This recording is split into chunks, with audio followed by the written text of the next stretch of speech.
Niining panahon nga ang putling ebanghelyo gihagit sa mga hiwi nga pagtulunan. Kinahanglang mubarog ang mga tinuna ni Kristo sa pagpakigbisog sa paglaban sa pagtuo nga makausa ug alang sa tanang panahong gihatag sa Dios ngadto sa iyang katawhan. Mao'y hinungdan nga namugna kining tulumanon ang putling ebanghelyo. 30 minutos nga pagsabwag sa tinuod nga ebanghelyo kauban ni Pastor Jeremias hangad ang putling ebanghelyo. Ang putling ebanghelyo. Ang putling ebanghelyo.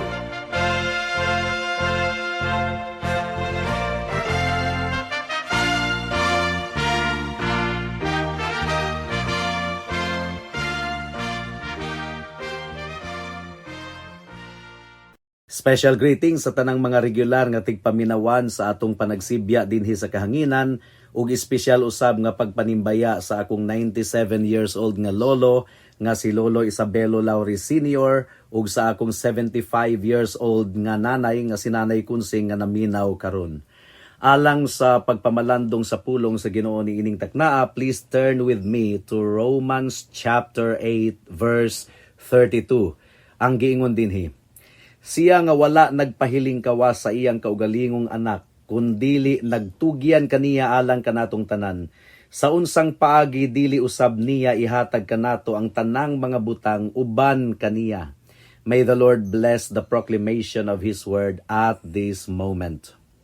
Ang Romans chapter 8 verse 31 hangtod sa verse 39 mga kaigsuunan, mao kini ang application nga bahin sa ebanghelyo nga gipresentar ni Pablo sugod sa Romans chapter 1 verse 16. Ang Romans chapter 1 verse 16 hangtod sa 17 mao kadto ang introductory words sa gospel message. And then ang Romans 1:18 hangtod sa Romans chapter 8 verse 30 mao kadto ang lawas sa mensahe sa ebanghelyo nga gipresentar ni Paul. Ug karon sugod sa verse 31 mao kini ang application portion sa gospel message. Ang Dios gipresentar ni Apostle Paul ingon nga gamhanan nga tigpanalipod ug tigtagbo sa tanang gikinahanglan sa iyang mga katawhan.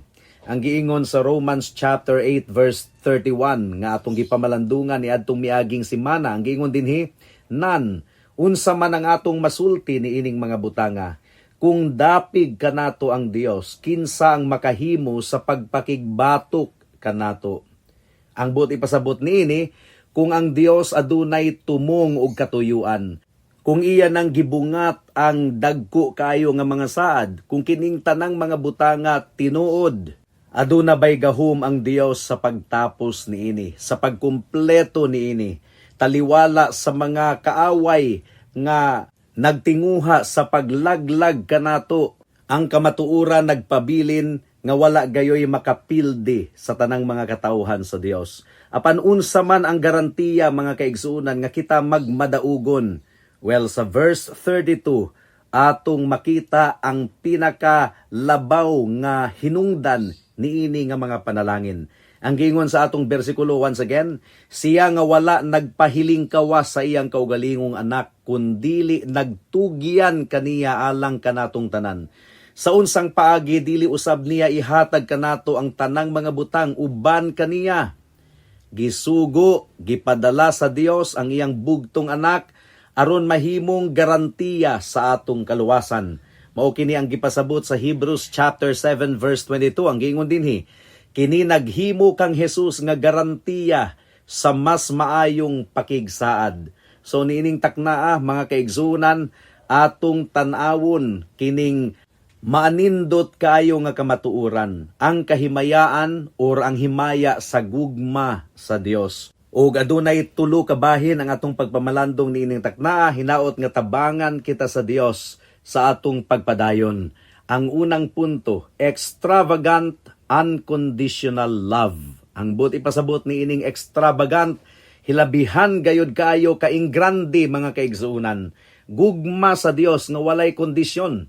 Ang giingon sa atong teksto, wala niya gipahiling kawas ang iyang kaugalingong anak.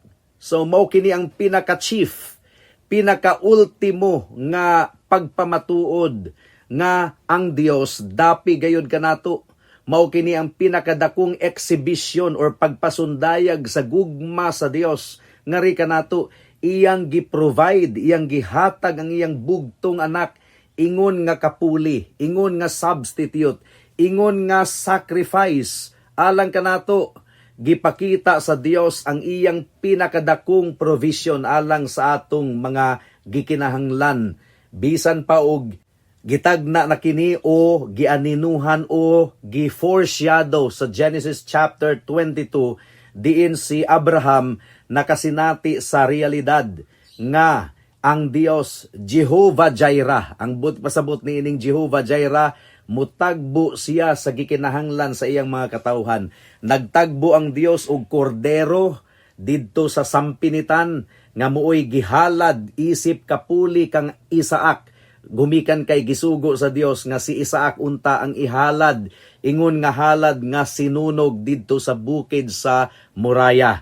Apan nagprovide ang Ginoo og substitute, anino kini sa atong Ginoong Hesukristo nga mao ang kordero nga kapuli kanato didto sa cross sa Kalbaryo. Iyang gihatag ang iyang kaugalingon, gitugyan ang iyang kaugalingon ngadto sa kamatayon tungod og alang sa mga katawhan sa Dios. Gugma kini sa Dios nga walay kondisyon. Ang pinakadako nga regalo iyang gihatag kanato kanus-a samtang kita mga huyang, samtang kita mga dautan pa, mga makasasala ug mga kaaway sa Dios. Karon nga mga higala na kita sa Dios, dili ba tapuson sa Ginoo ang proseso sa iyang pagluwas kanato? Mo kini gipasabot ni Pablo niini nga portion sa atong pagduon mga kaigsuonan. Una na niya kining gipasabot sa Romans chapter 5 verse 6. Ang giingon dinhi, kay samtang huyang pakita kaniadto, sa insaktong panahon si Kristo namatay alang sa mga dili matarong. Verse 8, apan gipakita sa Dios ang iyang gugma alang kanato sa pagkaagi, nga samtang mga makasasala pakita kaniadto, namatay si Kristo alang kanato. Verse 10, kay kung samtang mga kaaway pakita kaniadto, napasiguli kita ngadto sa Dios pinaagi sa kamatayon sa iyang anak, unsa na lang gayod kay hilabihan karon nga kita napasiguli na nga maluwas kita pinaagi niining kinabuhia. So this is really the glorious act of God for our salvation. Philippians chapter 1 verse 6 ang giingon dinhi, ug sigurado ako niini nga siya nga nagsugod og maayong buhat diha kaninyo mukumpleto niini sa adlaw ni Hesukristo. Tinuod gayud kini mga kaigsuonan, kung unsa ang gisugdan sa atong Ginoong Hesukristo sa atong kinabuhi, iya kining tapuson hangtod sa pagbalik sa atong Ginoong Hesukristo. Now giunsa man kini pagpasundayag or pagpakita sa Dios, kining hilabihan gayud kaayo nga gugma niya alang kanato. Well, iya kining gipasundayag pinaagi sa paghatag kanato sa pinakadako nga gasa, pinakadako nga regalo, walay sukod nga regalo, ang iyang bugtong anak nga si Hesukristo, ang iyang hinigugmang anak. Once again, ang argumento ni Pablo, siya nga wala nagpahiling kawas sa iyang kaugalingong anak. Wala niya gipahiling kawas ang iyang kaugalingong anak, kundili iyang gihatag kanato, gitugyan alang kanato. How much more ang uban natong gikinahanglan? Tagbuon gayod sa Dios. Matthew chapter 3 verse 17 ang giingon dinhi, ug tan-awa usa ka tingog gikan sa langit ang miingon, kini ang hinigugma kong anak, kaniya may kalipay ako. Aduna gayoy kaguol ang kasing-kasing sa Dios. Niadtong iyang nakita ang iyang anak nga si Hesukristo nga nag-antos didto sa cross, pero iya gayod nga gitalikdan ang iyang anak niadtong taknaa, gumikan kay mas gipili sa Dios nga kita palabihon, gumikan kay kung dili mo sakripisyo si Kristo sa iyang kaugalingon, dili gayud kita maluwas, walay paglaom ang mga makasasala. So gipalabi sa Dios kita nga mga makasasala, iyang gipili nga iyang gitalikdan ang iyang anak o gipasagdahan nga mag-antos didto sa cross sa Kalbaryo. Mao gani nga sa Matthew chapter 27 verse 46, ang giingon ni Kristo, Dios ko, nganong gibiyaan mo ako? Well, atong masabtan ang gugma sa amahan kung atong tun-an ang kinabuhi ni Abraham. Di ba ako nang gihisgutan kaganina nga gihalad ni Abraham ang iyang anak unta, ingon nga halad nga sinunog gumikan kay mao kadto ang sugo sa Ginoo.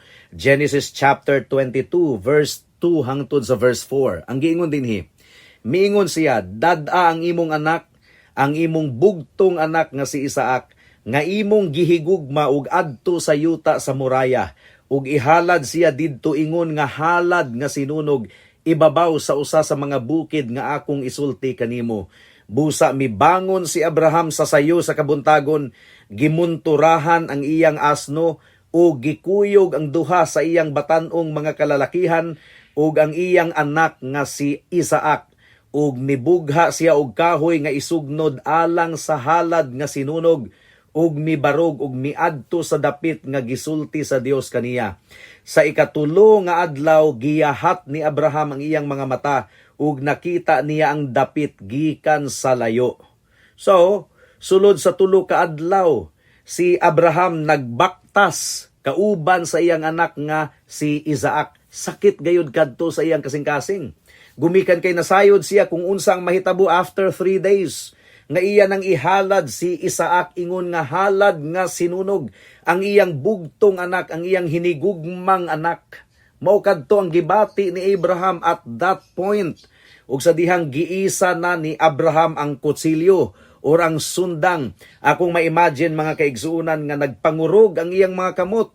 Gipaningot gayud kaayo siya. Apan sa dihang nahimong tiunay na gayod ang iyang pagsunod sa sugo sa Ginoo, ang Dios finally nag-intervene at the last moment. Ang giingon sa Dios kang Abraham, ayaw ka na buhata, ug paglingi ni Abraham sa sampinitan, adunay giprovide ang Ginoo nga karnero nga muoy ihalad kapuli ni Isaac. Picture kadto sa atong Ginoong Hesukristo nga mo'y gihalad kapuli kanato, kita unta ang kinahanglang silutan, apan si Kristo ang midawat sa tanang silot didto sa krus sa Kalbaryo, tungod og alang sa iyang mga katawhan. So si Abraham gihatagan og substitute alang sa iyang bugtong anak nga si Isaac, apan ang Dios walay substitute. Kinahanglan gayod nga iyang ihalad ang iyang anak nga si Hesukristo didto sa krus sa Kalbaryo. Walay kapuli, nadayon gayod si Kristo sa iyang sakripisyo didto sa krus sa Kalbaryo. Tungod og alang sa mga makasasala nga susama nimo ug susama kanako higala. In fact, nagampo unta si Kristo didto sa Garden of Gethsemane nga kung mahimo unta mulabay kaniya ang kopa sa pag-antos. Ang giingon diri ug mipadayon siya og gamay sa unahan ug mihapa sa iyang dagway ug nagampo nga nagingon, amahan ko, kung mahimo unta ipalabay kanako kining maong kopa, apan dili sumala sa akong kabubuton kundili sumala sa imong kabubuton. Ug ang kabubuton sa Dios ihalad gayod ang iyang bugtong anak tungod og alang sa mga makasasala nga susama nimo ug susama kanako. Si Kristo lamang ang bugtong nga sakripisyo nga makatangtang sa kasalanan sa kalibutan. Mao kini ang gisinggit ni Juan Bautista sa John chapter 1 verse 29. Ang giingon dinhi, tan-awa ang kordero sa Dios nga nagtangtang sa kasalanan sa kalibutan or nagwagtang sa kasalanan sa kalibutan. Gihalad sa amahan ang iyang bugtong anak. Mao kini ang argumento ni Pablo sa Romans 8:32 sa atong teksto. Siya nga wala nagpahiling kawas sa iyang kaugalingong anak kundili nagtugyan kaniya alang kanatong tanan. So, dili gayud nato kini matugkad sa atong pangatarungan mga kaigsuunan.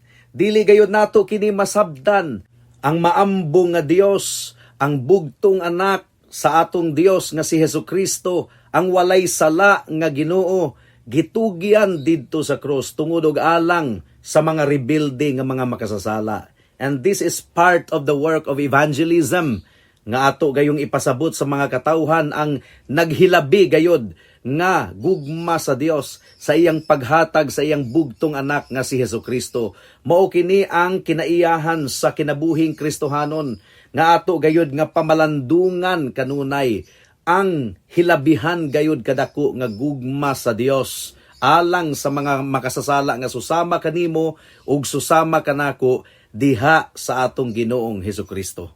Ang giingon ni Pablo sa atong teksto, gitugyan sa Dios si Kristo alang kanatong tanan. Naghisgot kini sa kinaiyahan sa Dios or sa gugma sa Dios nga nagluwas. Mao kini ang ikaduhang punto sa atong pamalandong mga kaigsunan, saving love, ang gugma sa Dios nga nagaluwas. Now daghan ang mag-presume nga ang gihisgutan niini nga passage ang tanang mga katawhan sa tibuok kalibutan nga walay exception. Kining giingon ni Pablo nga gitugian sa amahan si Kristo alang kanatong tanan. Kinsa may buti pasabot niining alang kanatong tanan. Does it mean to say nga namatay si Kristo alang sa tanang katawhan sa tibuok kalibutan walay exception? Kung mao ka na ang nahitabo, wala untay maimpyerno. Kung gibayran sa Ginoo ang tanang kasalanan sa tanang katawhan wala exception sa tibuok kalibutan, wala gayo maimpyerno, tanan mahilangit. Pero daghan ang maimpyerno, mas daghan. Ang buot ipasabot niini mga kaigsuunan, ang gipakamatyan ni Kristo didto sa cross sa Kalbaryo ang iya lamang nga mga pinili nga katawhan. Mao kini gipasabot ni Pablo sa verse 33 nga mao kini ang atong pamalandungan sa sunod nga semana, Lord be willing. Ang giingon ni Pablo, kinsang makapasaka og kiha batok sa mga pinili sa Dios. Ang Dios ang nagpahimong matarong. Kung atong basahon ang tibuok Biblia mga kaigsunan, dili tanan gipili sa Dios alang sa kaluwasan. Mas daghan ang gipasagdahan sa Ginoo nga malaglag gumikan sa ilang kasalanan. Jutay lamang gayud kaayo ang maluwas. Now, muingon kita nga unfair ang Ginoo, dili patas. Unsay dili patas? Kung gusto ta nga mahimong patas gayud ang Ginoo, kitang tanan maimpyerno kay kitang tanan makasasala, patas gyud na kaayo. Pero gumikan sa grasya ug kaluoy sa Dios, nagpili siya og pipila nga dili takos pagapilion.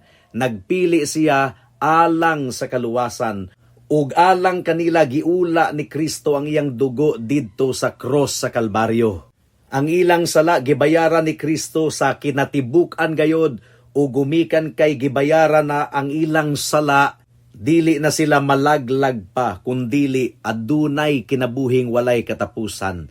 Isaias kapitulo 53 bersikulo 5 ang giingon dinhi, apan gisamaran siya tungod sa atong mga kalapasan, gidugmok siya tungod sa atong mga kasalanan. Diha kaniya ang silot nga nagdala kanato og kalinaw, ug pinaagi sa iyang mga samad, naayo kita. Matthew chapter 1 verse 21, ang giingon dinhi, manganak siya og usa ka lalaki, ug nganlan mo siya og Jesus tungod kay iyang luwason ang iyang katawhan gikan sa ilang kasalanan. Kinsa ang luwason ni Kristo? Ang iyang katawhan. Ang dili niya katawhan, dili niya luwason. John chapter 10 verse 11. Ako ang maayong magbalantay, ang maayong magbalantay nagahatag sa iyang kinabuhi alang sa mga karnero. Kinsa ang gipahinungdan ni Kristo sa iyang kinabuhi? Ang iyang mga karnero. Wala niya pahinungdi ang mga kanding, mga kaigsuunan. Ang iyang mga karnero, ang iyang gihalaran sa iyang kinabuhi. John chapter 10 verse 15, ang giingon dinhi, samara nga ang amahan nakaila kanako, ug ako nakaila sa amahan, ug akong gitugyan ang akong kinabuhi alang sa mga karnero. Once again, alang sa mga karnero, dili alang sa mga kanding. Wala gipakamatyan ni Kristo ang mga kanding. Namatay siya dito sa cross sa Kalbaryo alang lamang sa iyang mga karnero. Atong paminawon si J.I. Packer, ang giingon niya, kung nagtuo kita nga gibayra ni Jesus ang kinatibuk ang silot alang sa sala sa matag usa ka tawo nga walay eksepsyon, nan usa sa duha ka mga butang ang kinahanglang dawaton nga tinuod. Una, ang matag usa kinahanglang maluwas tungod kay ang ilang utang tibuok naman nga nabayran. O ikaduha, aron malikayan ang pag-ingon nga luwas ang matag usa, Kinahanglan natong ang kunon nga ang iyang kamatayon wala di ay tinuod nga gahom sa pagluwas ni bisan kinsa sa kaugalingon niini nga gahom. Pero dili ka na tinuod mga kaigsuunan. Ug tungod kay ang giingon sa Biblia, gibayran gayod ni Kristo sa kinatibuk-an gayod ang sala sa iyang mga katawhan ug mo kini hinungdan nga sila maluwas apan mas daghan ang muadto didto sa impyerno itambog ang buot ipasabot wala mabayri ang ilang sala. So alang kang kinsa namatay si Kristo, namatay siya alang lamang sa iyang mga piniling katawhan, alang lamang sa iyang mga karniro. Tataw gayud kaayo kana sa Biblia mga kaigsuunan. Gikumpleto ni Kristo ang iyang pagtubos alang sa iyang mga piniling katawhan. Ang tumong sa Dios sa plano niya sa kaluwasan mao ang aktual gayod nga pagluwas sa tanang iyang gibubuan sa iyang gugma nga hilabihan gayod gikan pa sa eternidad. Si Kristo mianhi aron aktual gayod nga luwason ang mga makasasala. Dili lang kay mianhi siya basin ug maluwas niya ang iyang mga katawhan nga pinili. No, mianhi siya kay iya gayod nga pagaluwason ug nagmalampuson gayod si Kristo sa iyang pagtubos, sa iyang pagluwas. He did not come to make salvation possible but to accomplish salvation on behalf of His people. Ikatulo nga punto, ang gugma sa Dios naghatag kanato og seguridad. Mao kini ang argumento ni Pablo sa atong teksto sa Romans 8:32, siya nga wala nagpahiling kawa sa iyang kaugalingong anak kundili nagtugyan kaniya alang kanatong tanan. Sa unsang paagi dili usab niya ihatag kanato ang tanang mga butang uban kaniya. So, secure gayud kayo ang atong tanang mga gikinahanglan tagbuon gayud sa Dios. Gumikan kay iya na ganing gihatag kanato ang pinakadako nga regalo, ang iyang bugtong anak. Unsaon na lang ang atong mga uban pang gikinahanglan. Sigurado gayud kaayo kana nga ihatag sa Ginoo mga kaigsuunan. Klaro kayo ang logic ni Apostle Paul. Unsa man kining all things, ihatag niya kanato ang tanang mga butang. Well, tanang mga butang nga gikinahanglan sa atong pagtubo spiritually. Tanang mga butang nga atong gikinahanglan sa atong pagkinabuhi ingon nga Kristohanon niining kalibutana, samtang nagpaabot kita sa atong kamatayon ug samtang nagpaabot kita sa pagbalik sa atong Ginoong Hesukristo. Iyang gihatag kanato ang tanang mga butang, kapasayloan every time nga mahulog kita sa kasalanan, pagbangon, pag-usab kung mahagba kita diha sa sala. Tanan nga atong gikinahanglan, ihatag gayud sa Ginoo. Gumikan kay iya na ganing gihatag ang pinakadako nga gasa. Forgiveness and reconciliation na pasiguli na kita ngadto sa Dios gumikan sa gibuhat sa atong Ginoong Hesukristo. Ang giingon ni Augustine mga kaigsunan, kinsa ba ako? Ug unsa ba ako? Unsang daotana ang wala sukad sa akong mga buhat? O kung wala sa akong mga buhat, sa akong mga pulong? O kung wala sa akong mga pulong sa akong kabubuton, apan ikaw, Ginoo, maayo ug maluluyon, ug ang imong tuo nga kamot mi respetar sa giladmon sa akong kamatayon, ug gikan sa kinailadman sa akong kasing-kasing, gitangtang ang tanang sulod nga dautan ni anang lawom nga butang. Grabe kayo ang gibuhat sa Dios alang kanato. Gihatag niyang pinakadakong gasa. Ang mga mas gamay nga gasa, walay katarungan nga dili niya ihatag kanato. Ang kapasailuan, ang pagpasiguli kanato ngadto sa Dios, ang iyang pagsagop kanato ingon nga iyang mga anak. Ang giingon sa Ephesians chapter 1 verse 5, gitakda niya kitang daan alang sa pagsagop ngadto sa iyang kaugalingon, pinaagi kang Hesukristo, sumala sa katuyuan sa iyang kabubuton. So, kaniadto nagsulob kita og hugaw nga panapton, nga bisti gumikan sa atong mga sala. Pero karon gibistihan na kita sa Dios og bisti nga harianon. Ug ingon nga iyang mga anak, kanunay kitang adunay access sa iyang trono, makaduol kita kaniya kanunay. Gihatagan usab kita niya og kalipay ug kalinaw diha sa Dios. Mo kini gipasabot sa Biblia nga ri kanato, ang iyang walay katapusang gugma, kanunay nga iyang gipahinungod kanato, iyang gihatag kanato ang balaang espiritu. Of course, ipasabot ni Pablo ang ministeryo sa balaang espiritu sa mga sunod nga chapters, mga kaigsuunan. Iya kitang gipahiling kawas gikan sa pagkagapo sa sala ug iyang gihatag kanato ang pagkabalaan from time to time. Ug nagsaad gayod ang Ginoo nga ang iyang panalangin kanunay magauban kanato. Ang pinakadakong regalo iya nang gihatag kanato, si Kristo kana. How much more sa mga lesser nga mga gikinahanglan nato. Ug ang atong panalangin nga madawat gikan sa Ginoo, mulungtad kini hangtod sa eternidad until we are glorified. Now all things, bisan pa ang atong mga temporaryo nga panginahanglanon dinhi sa kalibutan, gihatag na kana sa Ginoo. Iyang gitagbo mo gani nga wala gyoy rason nga ang mga anak sa Dios mabalaka. Kung unsa ang atong kanon, kung unsa ang atong ibiste, kung unsa ang atong puy-an, ang tanan natong gikinahanglan, dili kita pasagdahan gayod sa Ginoo. Gumikan kay iyang gihatag ng pinakadako nga regalo nga rika nato. Wala nagsaad ang Ginoo nga mahimo kitang milyonaryo, nga mahimo kitang adunahan, pero ang saad gayod sa Ginoo, dili kita niya pasagdahan, dili kita niya biyaan. O kung atong i-review ang atong Christian life, wala biagoy panginahanglanon nato nga gipasagdahan kita sa Ginoo. Yes, adunay mga kapitos o kalisod nga atong masinatian, pero nganong buhi pa man gihapon kita hangtod karon. Gumikan kay matinud-anon ang atong Dios. The Lord is my shepherd, I shall not want. Unsaon man nga dili ihatag sa Ginoo ang atong gikinahanglan, gihatag na gani niya ang pinakadako nga regalo. That is the logic. Mo gani nga ang atong conclusion ini ang giingon ni Kristo sa Matthew chapter 6 verse 33. But seek ye first the kingdom of God and His righteousness, and all these things shall be added unto you as well. Unaha pagpangita ang gingharian sa Dios ug ang iyang pagkamatarong, ug kining mga butanga igadugang lamang niya ngari kanato.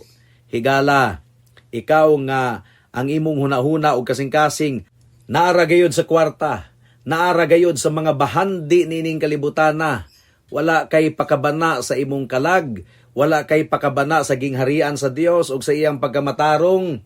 Higala, wala gayud nagkomedya or wala nagsiaw-siaw si Kristo ni adtong iyang giingon. Unsa may imong makuha kung imong maangkon ang tibuok kalibutan, apan ang imong kalag malaglag. Mao kini mahitabo sa daghan kayong mga tawo nga naara gayud og padato, nagukod lang kanunay sa mga kabdangan ining kalibutan, sa mga kahilayan, mga enjoyment. Unsa may inyong maginansya, higala, kung maangkon ninyo ang tibuok kalibutan apan malaglag ang inyong kalag. Kung ikaw mudangup kang Kristo, kung nasabta nimo nga mas mahinungdanon gayud kayo ang kaluwasan sa imong kalag, mas mahinungdanon gayud kayo nga ikaw mapasiguli ngadto sa Dios, pinaagi kang Kristo. Kung imo kining nasabtan, bahala na ug magkalisod-lisod kita niining kalibutana. Bahalag dili kita madato, ang importante na angko nato ang pinakadakong kabtangan, mao ang kaluwasan, mao ang kapasayloan. Ug imo kining maangkon, higala, diha kang Kristo lamang. Si Kristo namatay didto sa cross, gumikan kay ang giingon sa Biblia, kung walay pagpaaga sa dugo, walay kapasayloan sa sala. Gihalad ni Kristo ang iyang kaugalingon ngadto sa kamatayon, gumikan kay ang bayad sa sala, mao ang kamatayon. Gikinahanglan usab nimo ang pagkamatarong, kanang wala gyud buling, walay mantsa. Ang good news is kung ikaw mutuo kang Kristo lamang, ingon nga imong bugtong Dios ug manluluwas, ang iyang pagkamatarong igasulob kanimo. Busa higala, ayaw na paglangan-langan, paghinulsol sa imong sala, ug dangup kang Kristo lamang, ingon nga imong bugtong Dios ug manluluwas. Buhata kini karon dayon, kay basin ug ugma, ulahi na ang tanan. Amen. Alang sa dugang nga mga pangutana, mahimong mo text kang Pastor Jeremias hangad sa 0935-744-3030.